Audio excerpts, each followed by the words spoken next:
Hey everyone, it's Blake. Welcome in to episode number 6 of our WWE 2024 Save and TEW 2020. This is Raw for February week 2. I appreciate all the feedback on the SmackDown episode because there was quite a reaction to that episode. And of course, it wasn't because of what we did. It's because of what WWE did in reality. And we will have more development on our scheduled main event for WrestleMania 40, which is clearly going to be different than WWE's scheduled main event for WrestleMania 40 in reality. More developments, big developments coming on this particular episode of Raw. But for now, like I said, be sure to check out all the other episodes if you haven't already. And I am going to note here quickly, we did make a bit of a schedule change, just one, and that was moving Elimination Chamber back. Originally, it was scheduled for February week 3 in this mod, but we did move that back to week 4 to give us a couple more weeks to build to that show, and also because in reality, WWE is going to have 4 Raws and SmackDowns each to be able to build to that show. If we would have kept it February week 3, we've only had 3. So I'm like, hey, let's kind of maybe try to keep on the same sort of schedule here. So we did move that to week 4. So all it does gives you, a couple more episodes Raw, a couple more SmackDowns before we get to Chamber, and it helps us build it up a little bit more. So that always helps, right? So, all right, we got a lot to get to on the show. I did move this show to 2.5 hours instead of 3. I told you guys I was debating that. And we still got a ton of segments. We still got 20 plus segments on this show. So, settle in. We got a lot to get to. We got a lot of storylines here on this show. So, all right, pre-show match, because I couldn't find a way even to fit these two onto the card, which I wanted to, but I couldn't. Baszler and Stark continue their winning streak in tag team action, getting the win over Candice LeRae. Indy Hartwell 827. Zoe Stark pins Candice LeRae with the belly to back GTS. So 54, pretty good match here. Continue chemistry notes. We like seeing those that are positive. So that's good on that. But not much more to add except for they get the victory. All right, now to the main show. Wow, we start off in a big way. And yes, I did kind of, I guess we got to cheat a little bit on this one. Because I'm like, we got to find a way to get some of these guys on the show. Punk's injured. I don't want him to get upset because he's not on the show. But we kind of made these guys on screen because technically they are on screen. So we're not really cheating that much, I suppose. But we start with a video package looking at the Bloodlines attack on Cody. Of course, you watch SmackDown, you know what happened there. Solo Sikoa dragging Cody to the ring, putting him right in front of the Tribal Chief, and Roman Reigns saying that he's going to end Cody this time around. This isn't about a beating. This is about ending Cody once and for all. So we get a video package looking at that. Then we get the announcement, from last week with CM Punk saying that he's injured and very frustrated visibly that he will not be getting a shot at a World Championship opportunity at WrestleMania 40. So kind of playing these two together with the video packages, little highlights to get you going. So 99, it worked the way we wanted to. And then right after, what do we see? Guess who's here for the second straight week, although this time he's here on official business. It's Paul Heyman. And we see Adam Pearce waiting at the entrance to the arena. And here comes Paul Heyman. He's got some people with him, and we'll find out who they are shortly. But Pearce just says, Paul, I want you to know I'm very reluctant to let you into this building and let you here on Raw because I saw what you did to our superstar, Cody Rhodes, on SmackDown, and I'm going to let you know there will be none of that here tonight. And Paul Heyman says, you're right, there will be none of that because I have my own security team with me, Mr. Pearce. You don't have to worry about my safety, he says. And you also don't have to worry about making decisions about keeping me out or letting me in because that is above you, Heyman says. I am the representative for the Tribal Chief, Roman Reigns, and as long as your Raw superstar, Cody Rhodes, is the challenger for Roman Reigns, I can represent my client on this show anytime I want. And so Heyman just kind of saying that the board of directors, WWE, they've made these decisions. They've allowed him in, basically. And you can see Pearce is not happy with it. And then Heyman just walks by and says, we'll talk official business later. But for now, I'm going to go sit down and get ready to have a message. Another message, I guess you could say, for Mr. Cody Rhodes. So Heyman is going to speak here tonight, and we'll find out what he has to say. 72 for this one. All right, match-wise, we start with Jey Uso getting the win over Jinder Mahal, 9:32 with the super kick. So Jey getting back on track. Commentary kind of pushing that, Jey was the first entrant in the Rumble, came up short, didn't win the Rumble, and so now trying to, get some momentum going back here for Jey. 62 for the match. Not a lot to add here, except for what happens after the match, because it does involve Jey and Jinder, but it's a little bit of a different way. So after the match, Jay gets the win. Jinder's regrouping in the ring. Jay's walking towards the back. Here comes Braun Breaker. No music, nothing. Braun's just making his way out, and he's on a beeline for the ring here. Very determined face. That face right there. That's the face of a determined man, Braun Breaker. And Breaker just walks towards the ring. Jay just kind of walks past him and gives him a look. Breaker doesn't even acknowledge that Jay's there, but he walks past him anyways. Jinder's regrouping in the ring, and then Jinder's saying, "What are you doing? Get out of here," as he's trying to get up. And that just pisses Breaker off, apparently, because Breaker just goes over, picks up Jinder, gorilla press slam, right to Jinder Mahal, throws him down. Jinder kind of stumbles back up. Breaker hits him with the spear. Jinder rolls out of there. So, I mean, Braun is pissed. Like, he just took out Jinder Mahal for no reason whatsoever. 63 here for the segment. Breaker grabs the microphone. He says, "I'm not here to play games. Dominic, I told you last week I was here, and I was coming for you." And he says, "I want you right now in the middle of this ring. I'm ready. Let's go." And so Breaker's just hyped here. He's ready to go. Dominic makes his way out, and who's he got with him? He's got JD McDonough, who I just quite honestly forgot to put in this segment, although he probably wouldn't have helped the rating if I did, so I'm not going to be too upset about it. But Dominic comes out, and he just kind of, he's looking at Braun. You can see a little bit of fear in Dominic's face here. You can see Dominic's like, "Uh-oh, hey, whoa, hold on a second." And then he just says, "You're not getting me tonight." And then he tells JD to go to the ring, and she saw JD's also a little apprehensive, but JD, he's fine. He's a very confident guy. So that sets up Braun Breaker, not versus Dominic Mysterio, versus JD McDonough. That is your match that we're gonna get, and Braun doesn't care. He just wants to, destroy somebody. So we get to the match. It gets a 44 here. Wow. Okay, so it gets a 44 because JD was penalized due to the effects of going through personal issues. Okay, so he's got some kind of, okay. So he's got the attribute, personal issues attribute. I have no idea that was the case. So we have to be very selective now about putting JD in matches because that is definitely going to hurt the rating, especially when you consider 52-52 here, 44 for the rating.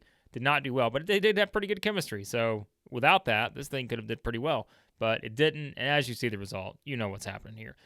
Braun defeats JD, squash match essentially, 444, submission, Steiner recliner. JD has no choice but to tap. Dominic's on the outside just watching this and in fear of perhaps, what Braun's going to do to him if he ever gets him in the ring. So Braun with a big win here is his singles debut on Raw, and he just destroys JD McDonough. So Dominic retreating, and we'll see if Braun can get his hands on Dominic in the weeks to come. 44 for this one. All right, now we get backstage here, and it's Bayley, who's also here, of course, from SmackDown. And Bayley's with Dakota Kai, and Bayley's just kind of looking around saying, "What is going on?" She's like, "Where are they?" And Dakota's just like, "I don't know. I don't know where they are." She's like, "Where is Kyrie? Where is Asuka? Where is Io? Where are they at? They knew we were supposed to be here." And Dakota's like, "I told them. You told them last week on SmackDown. I let them know. I sent your message. I said, hey, we're supposed to be on Raw. We're all coming. We were allowed as a group, as guests for you. And I don't know where they are." So Bayley's just like, "Well, we don't have much more time. We've got to go out because I'm going to make my announcement on my decision." And, Bayley just continues to look around. And then finally, before we, finish up and go to the next segment, she's like, "Are you sure you don't know?" And Dakota Kai's like, "No idea." So there's that. So we don't know where the rest of the Damage Control members are, but Bayley curious, Dakota Kai curious, and we'll find out. 53 for this one. All right, now we get the announcement the next week on Raw, based off of what happened last week. It's going to be Imperium taking on New Day, big tag team match set up after the beatdown, essentially, for Vinci and Kaiser on Kofi Kingston and Xavier Woods. So that's set up there. But we're also told that Imperium are going to be in action this week to kind of get prepared for that match. And they are, and they're going to take on the Creed Brothers. And it is Imperium getting the win over the Creed Brothers 801 here with Kaiser pinning Brutus with a Regal Plex. So a big one here in this one. So a really good tag team match, 60. I mean, good stuff here from all these teams. Kaiser off his game, the usual chemistry notes. So, yeah, I mean, pretty good stuff here. We were looking for a good match. We got that out of this group. And so, yeah, that's kind of how we're playing it up as Imperium building a little confidence heading into that big match against the New Day next week. So 60 for this one on that. All right. Afterwards, Michael Cole makes his way to the ring because Gunther's there, and Gunther's kind of called Michael Cole in. And Gunther just says, "You know why I called you in, Michael? I called you in because we're going to celebrate my 600-day reign as the Intercontinental Champion." And he kind of just starts reeling off, I've beaten this person, I've beaten that person. And at this point, I'm not sure there are any worthy challengers left. And, just kind of continuing on their usual heel promo here until finally, apparently there's a challenger willing to take on Gunther. As he, again, is listing off all these accomplishments, 69 nice rating for the segment. Who is it? Well, it's a former challenger, as Bronson Reed makes his way down to the ring. And again, Gunther kind of, surrounded by Imperium here. And Reed's not flinching, though, at the fact that, these guys are in the ring. And Reed just kind of says that he came as close as anybody to beating Gunther. They all remember their match several months ago. Reed says, I remember exactly. October. I know because I was this close to beating you and stopping this reign that's now reached 600 days. And Reed says, but I dare you to give me another opportunity to end that reign again.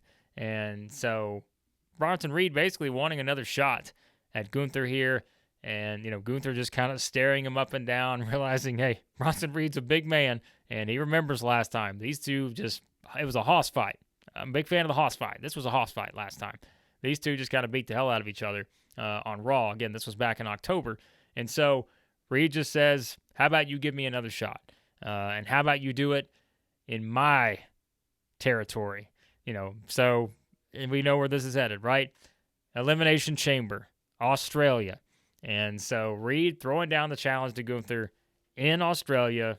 It's his place, right? Like, this is Gunther going to someone else's, home field here and having to defend the title. And Gunther just says, I beat you once, I'll beat you again. He says, you're on, I'll see you in Australia. So Gunther accepts the challenge here. So it looks like we do have one match official for Elimination Chamber. It's going to be Gunther defending the Intercontinental Championship, not backing down from another challenge from Bronson Reed. So we kind of, a simple setup here, I know, but we need some simple setups for this show because a lot of this is really about WrestleMania 40, and it's kind of the in-between show, but I thought this would be a fun one to revisit, and you'll see why as we get to it. But Gunther versus Bronson Reed, it's official. The challenge is accepted for the Intercontinental Championship at Elimination Chamber. So 61 for the segment. All right, now we get to a match with Becky Lynch getting the win over Chelsea Green here. 7:23, the pump handle slam. Cole and Barrett, good chemistry. We've seen that in all these other kind of notes, but I do want to push here that Cole is pushing that, this is just Becky saying what she said last week, that she's just going to have to keep winning to see if she's going to get the opportunity, because Cole does point out we still have not heard the announcement from Bayley yet. Even though, Bayley said before she's going to challenge Rhea Ripley until it's official, Cole's just saying it seems like Becky Lynch is doing whatever she can to just keep racking up wins and to keep herself ready in case she does get that opportunity. We don't know yet, who she could face at Elimination Chamber. We don't know any of that until Bayley makes her announcement. So that is worth noting here on commentary, is that, Becky's just, like she said last week, she's trying to find a new path. Right now, that path just includes winning matches. So we'll see what's going to happen there. So 64 for this segment. Speaking of which, we tie that into what comes next, because as Becky makes her way to the back after the match, we see two other people making their way to the ring. It is Bayley and Dakota Kai. And we see these two kind of cross paths here. Bayley and Becky Lynch, of course, were considered the two favorites to win the Rumble. Ultimately, it's Bayley who gets the victory. And, just kind of crossing paths, no kind of back and forth. Dakota's kind of between them, and no physicality or anything. But Bayley continues her walk to the ring, and Bayley gets there. And she says, just like I said, I'm coming back here to make my announcement. I know last week it got interrupted, but before she can continue, guess what? There's another interruption, because here comes Nia Jax again. So last week, you remember, Nia Jax, as Bayley was about to make her decision, seemingly, she was all by herself last week. Nia Jax did what? She came out and just attacked Rhea Ripley. So we put Rhea Ripley on the screen here. We're playing up that she's out. She's not here because of the attack from Nia last week. So again, 68 for the segment. But Nia making her way to the ring, and she comes in and she says, Bayley, you don't have a decision to make because I'm making your decision for you. And Bayley's just, kind of standing back like, what are you talking about? And Nia just says, Rhea is mine. And Bayley's just like, well, hold on a second. Like, you don't get to make that decision. I'm the one that won the Royal Rumble. I'm the one that gets to make that decision. And I am here to tell you. And then Nia just stops her again and steps closer to Bayley. And so she's right in her face now. Of course, Dakota's standing right there. And what does Nia Jax do? She takes the microphone from Bayley, throws it down. And as she's just staring at Bayley, she goes over and she grabs Dakota Kai and just throws Dakota Kai across the ring, essentially. And Bayley's just there, kind of stunned at this. Like, wait a second. Did she just do that? Remember, she threw Rhea Ripley basically over into the stage last week. We know the strength of Nia here. So Nia just took Dakota Kai, who, remember, is injured. And Nia just took Dakota Kai and just threw her across the ring here. And so Bayley almost just stunned initially. And then Bayley steps up to Nia and starts throwing a couple punches at Nia. But Nia does the same thing to Bayley. She picks her up and just throws her. And that's when, this sort of just continues. Nia goes back over to Dakota Kai, really going after the injury. And Bayley's down. So Nia has just destroyed these two in the middle of the ring. And Nia goes back over, picks up the microphone, and says, Rhea, I'll be waiting when you decide to come back. So,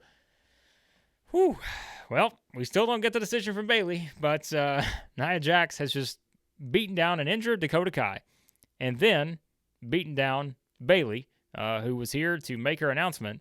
And so we still don't know what's going on with the Women's Championship situation at WrestleMania 40. But we do know these two left down and out, and you can probably start to put together some of the pieces here, of what may happen moving forward. But for now, it's Nia Jax standing tall, Dakota Kai, injured Dakota Kai, officials checking on her, Bayley's out, chaos in the Women's Championship situation right now. 68 for the segment.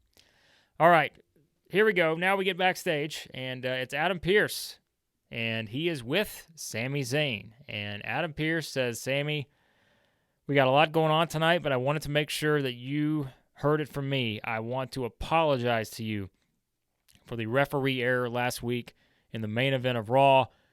We all saw it. Like, Drew McIntyre kicked you low, and that led to him getting the victory over you in singles action. And he just says, I want to apologize for you for that. And Sami's just like, I appreciate that, but that doesn't change anything for me. Like, everything's still the same. Like, I lost the match. And Pearce just says, I know you did. And for that reason, here's what I'm going to do. Because it was already rumored earlier in the day, and everyone knew I was going to make this announcement. And so I am going to make it official. At Elimination Chamber, there will be a men's Elimination Chamber match to determine who will challenge Seth Rollins at WrestleMania 40 for the World Championship. And Pearce says, I'm going to give you another shot at Drew McIntyre because I'm here to announce that, Sami, you will be in that Elimination Chamber match. Drew McIntyre will be in that Elimination Chamber match. So you will get another opportunity to get your payback on Drew. And so our first two competitors officially announced for the Elimination Chamber match there. And so there you go. They're our first two. We'll have more to come. But Pearce just says, Sami's going to get not only his shot at Drew McIntyre, but he's going to get a shot to potentially go main event WrestleMania against the world champion. So there's a perhaps big development here on this one. 79 for the segment as Sami seems pleased here after this announcement from Adam Pearce. So we know our first two entrants in the men's Elimination Chamber match here in a couple weeks.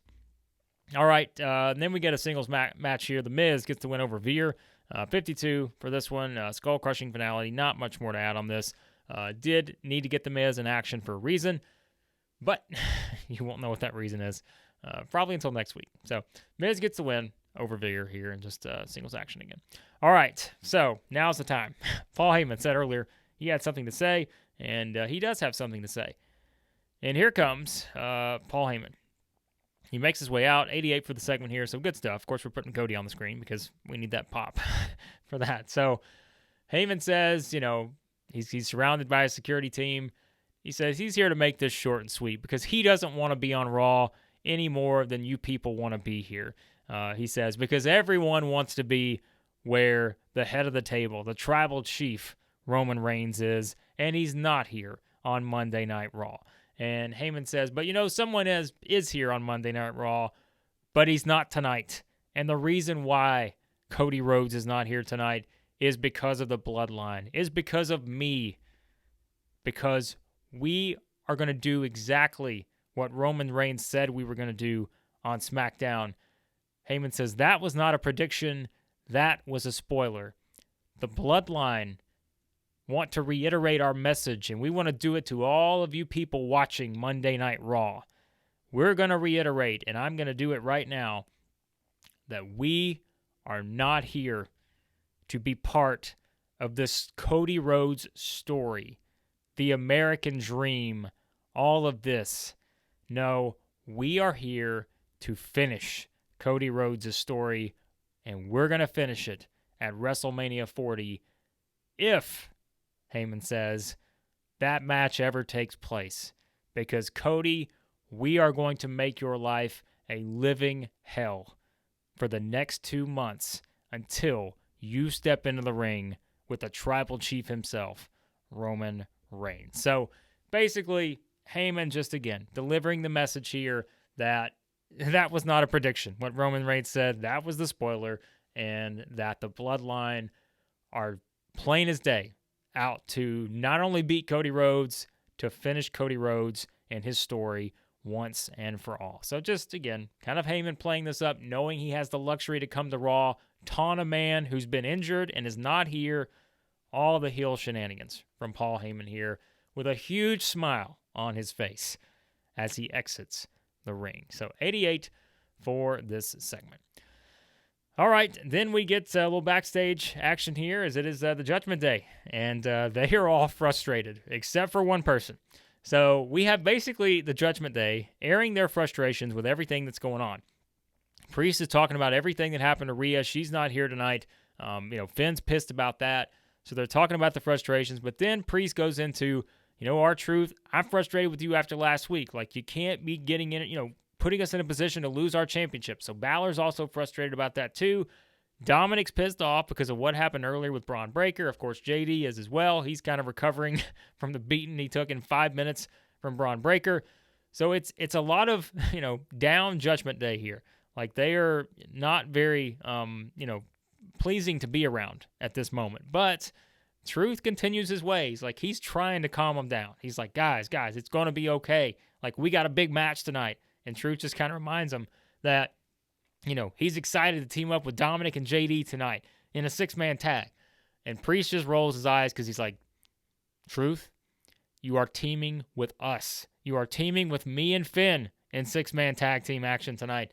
And he's like, I forgot about that. So Priest, it's just really, it's wearing thin right now, given everything that's going on. The frustration with Dom and JD earlier, the Rhea Ripley stuff, almost losing the tag team match last week because of Truth. It's all building here for the Judgment Day. So we see these three get ready to head to the ring for the 6-man tag team match that's going to come up next. So 72 here for this segment. And in 6-man tag team action, it is the Judgment Day. Damian Priest, Finn Balor, and R-Truth getting the win over Kira Tozawa and Alpha Academy. So I know Tozawa is technically part of Alpha Academy now, so we can kind of include him in there. 10-19 for this one. Balor submits Tozawa with a Fujiwara armbar. So good stuff here. Just kind of, again, playing up some different things. In-ring performances, Finn with a 75. Chad Gable, 70. You guys know I was high on Chad Gable in the WWE 2021 save. Don't worry. Just because he's lost a couple matches earlier, I still got plans for Gable. It just take a little while to play out, but I still got some plans for that guy. You guys know I was all in on Gable in the in the 2021 save, but we'll see what we get to with him. But for now, the Judgment Day getting the win. But it is once again worth noting that throughout this match, R-Truth just kept kind of annoying Damian Priest about how he wanted to be tagged in, but Priest and Balor never tagged in R-Truth here throughout this match. So they're really just kind of doing it on their own and getting the victory. But 66 for the segment, and that's when afterwards Priest is so frustrated with Truth just kind of saying, hey, why didn't you tag me into the match? That finally Priest snaps and he just shoves R-Truth into the corner. And he goes over, to really just get in his face and almost just completely go off on him. But Finn just sort of steps in between and says, let's calm down. And so Priest leaves R-Truth for now as Priest and Balor exit the ring.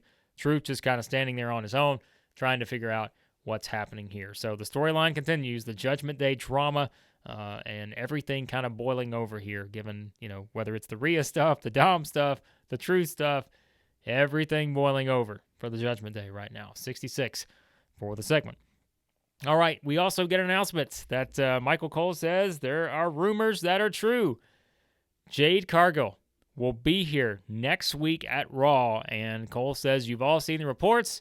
She is reportedly going to be here to negotiate a potential contract with Monday Night Raw. Jade Cargill next week on Raw. So we'll see what happens with those contract negotiations. They can be tricky sometimes. We'll find out if Adam Pearce can get the job done by signing Jade Cargill. So 65 for this one. All right, now we're getting ready for our main event. It is going to be Drew McIntyre in action. He's going to take on Ricochet. And 72 for this segment as Kathy Kelly, our interviewer again. I know I pointed out, I think Vin may have put it up in the comments, but it's like, I'm trying to find all these people that are supposed to be on here as interviewers, but I just don't see them in the mod. So I think I may have to call up someone from NXT or something. I don't know where Sarah Schreiber is, but I haven't found her yet on this thing. But for using Kathy Kelly here, it's fine. So she asked Drew what he thinks about the announcement earlier that he is going to be in the Elimination Chamber match coming up here in a couple weeks, and also what he thinks and what his response is to Adam Pearce saying earlier, apologizing essentially to Sami Zayn for what should have been a disqualification on you last week in your main event match against, Sami. And McIntyre just says, I don't care. He says, I won the match. He says, and also, there are no disqualifications inside the Elimination Chamber, so I don't even know what they are trying to accomplish. Are they going to disqualify me if I kick Sami right in the nuts again? He probably wouldn't be able to get away with that on Raw, but we're gonna use it here. Of course not.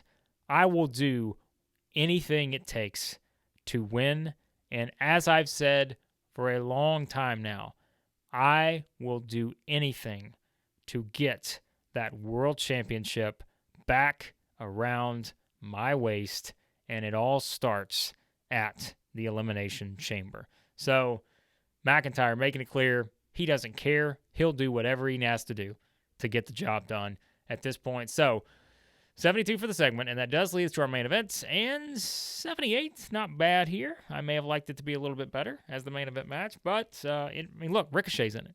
And so, of course, it's not going to be as good as I thought.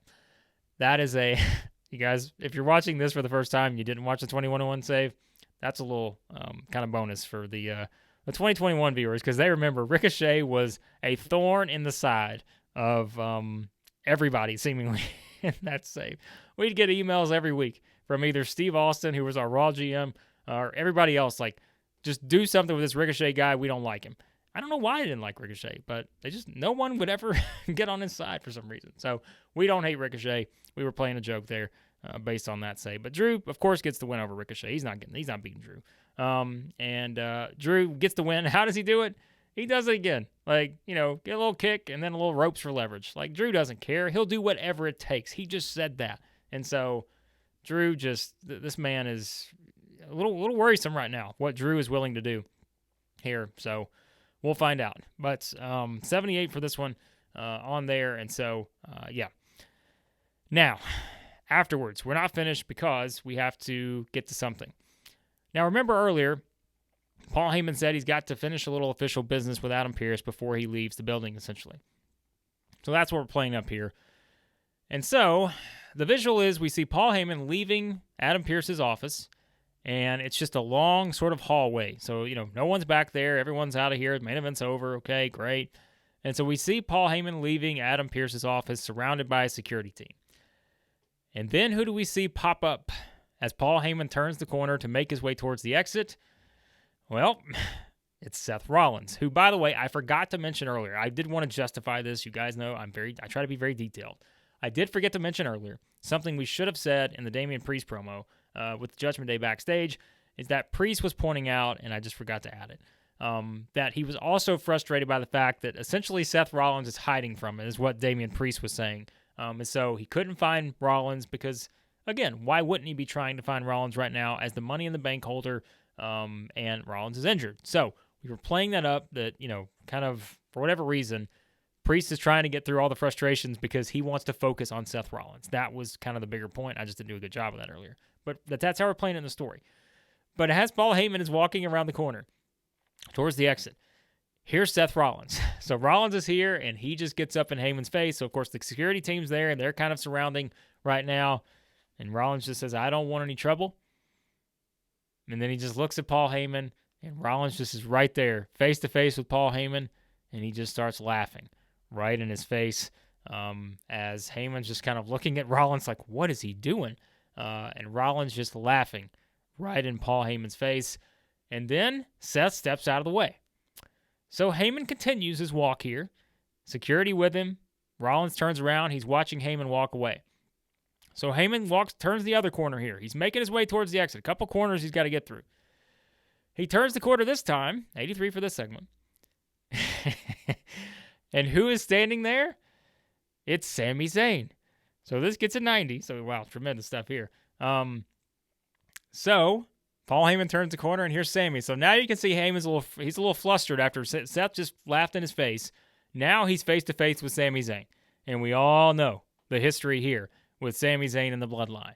And so Sami's just kind of giving a really stern look at Paul Heyman here. And, Sami's just ready to – he looks like he's ready to pounce because we know Sami's already pissed anyways after what happened last week in the main event.